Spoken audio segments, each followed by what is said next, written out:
Assalamualaikum, salam sejahtera. Terima kasih kerana telah memilih channel ini. Jangan lupa tekan butang like, komen, subscribe dan share untuk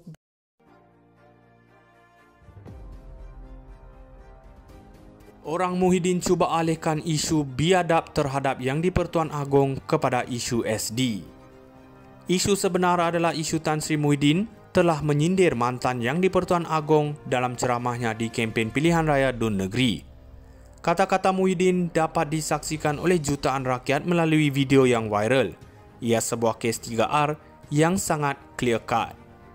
Maka kenyataan Muhyiddin ini akibatkan hampir 30 laporan polis telah dibuat oleh pelbagai pihak. Akhir sekali pihak Istana Pahang turut membuat aduan polis melalui pemangku Sultan Pahang. Maka Muhyiddin sudah pasti didapati bersalah kerana kenyataan itu merupakan hasutan menyuruh penyokongnya persoal tindakan yang diambil oleh Yang di-Pertuan Agong. Namun dalam sekelip mata, Muhyiddin cuba alihkan isu 3R kepada isu SD pula. Muhyiddin dan penyokong-penyokongnya cuba mengalih dari rakyat berbual perbuatan biadab Muhyiddin terhadap Yang di-Pertuan Agong kepada isu jumlah 115 SD pula. Sebenarnya ia dua isu berbeza. Kesalahan induk Muhyiddin adalah biadab terhadap pihak Yang di-Pertuan Agong, maka itu terlebih dahulu harus didakwa dan disiasat.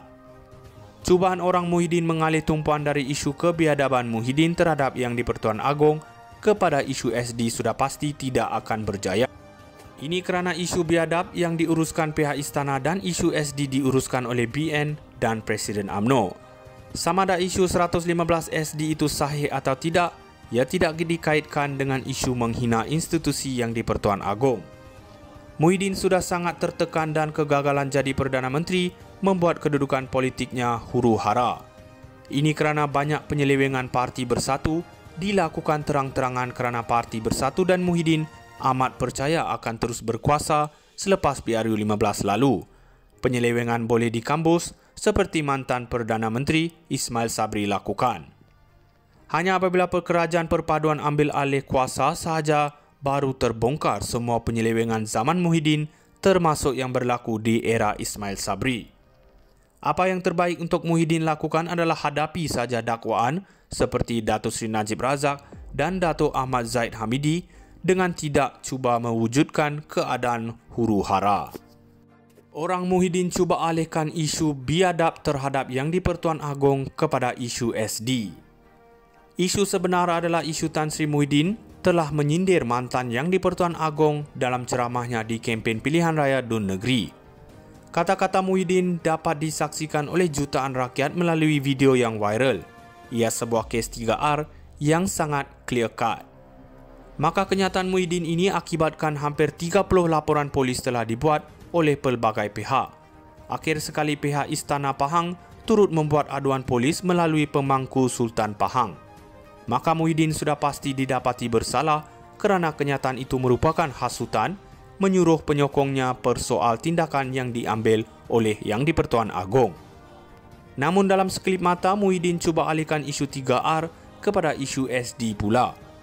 Muhyiddin dan penyokong-penyokongnya cuba mengalih dari rakyat berbual perbuatan biadab Muhyiddin terhadap Yang di-Pertuan Agong kepada isu jumlah 115 SD pula. Sebenarnya ia dua isu berbeza. Kesalahan induk Muhyiddin adalah biadab terhadap pihak Yang di-Pertuan Agong, maka itu terlebih dahulu harus didakwa dan disiasat. Cubaan orang Muhyiddin mengalih tumpuan dari isu kebiadaban Muhyiddin terhadap Yang di-Pertuan Agong kepada isu SD sudah pasti tidak akan berjaya. Ini kerana isu biadab yang diuruskan pihak istana dan isu SD diuruskan oleh BN dan Presiden UMNO.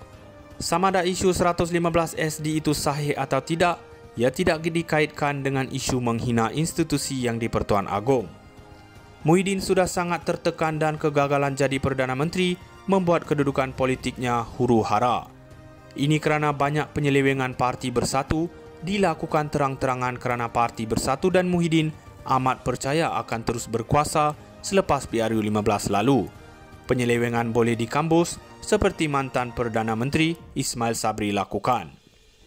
Hanya apabila kerajaan perpaduan ambil alih kuasa sahaja baru terbongkar semua penyelewengan zaman Muhyiddin termasuk yang berlaku di era Ismail Sabri. Apa yang terbaik untuk Muhyiddin lakukan adalah hadapi saja dakwaan seperti Datuk Seri Najib Razak dan Datuk Ahmad Zahid Hamidi dengan tidak cuba mewujudkan keadaan huru-hara.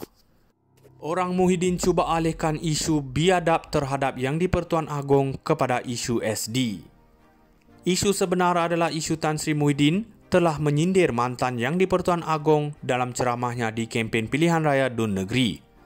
Kata-kata Muhyiddin dapat disaksikan oleh jutaan rakyat melalui video yang viral. Ia sebuah kes 3R yang sangat clear cut.